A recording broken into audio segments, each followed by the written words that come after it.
চাচা একটা কথা বলতাম। বলো। চাচা আপনার ছেলে মেয়ে কয়টা? এক ছেলে এক মেয়ে। চাচা একটা কথা আপনাকে বলবো, আপনি জানি কিছু মনে করেন না। বলো। চাচা আপনার বিয়ে দেওয়ার মতন মেয়ে আছে চাচা? আছে। আমার সাথে বিয়ে দেওয়া যাবে না? হ্যাঁ, দেওয়া যাবে না কেন? দেওয়ার সেরকম ব্যবস্থা হইলে হবে। তুমি কি করো? আমি বাদাম বেচি চাচা। বাদাম বেচো? বাদাম আলা সেই সাথে বিয়ে দেওয়া যায় না। কেন দেওয়া যাবে না কেন? না, আমার মেয়েটা তো ভালো, একটু দেখি শুনি একটু ভালো জায়গায় দেবো। দেখি শুনে বলতে কেরকম ছেলে খুঁজছেন আপনি? একটা চাকরিজীবীতে সেরি খুঁজছি, সেরকম একটা ভালো সেরি খুঁজছি।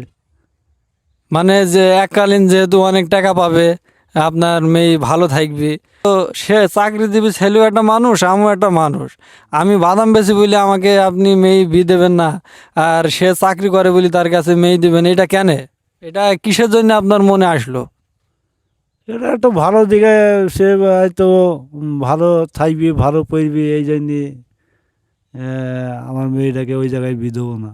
আমরা যারা এই যে বাদাম বেশি, আমাদের কি, আপনি কি মনে করছেন যে আমাদের কি তাহলে ওই একটা সুন্দরী মেয়েকে বিয়ে করতে হলে অনেক টাকা ইনকাম করতে হবে? অনেক টাকা ওই দিকে যার ভাগ্য যেখানে যা আছে সেখানে হবে। একটা ভালো ছেলে মানে পরিবারে খুবই ভালো হয়, এই কারণের জন্য ওখানে বিয়ে দেওয়া যাবে না। অনেক টাকা ইনকাম করতে পারবি, তাই আমার মেয়েটা ভালো থাকবে বলে আমি ওখানে বিয়ে দিচ্ছি আসলে।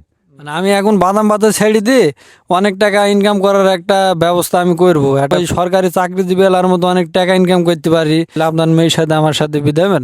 হ্যাঁ, দেবো। দেবেন। হ্যাঁ, দেবো।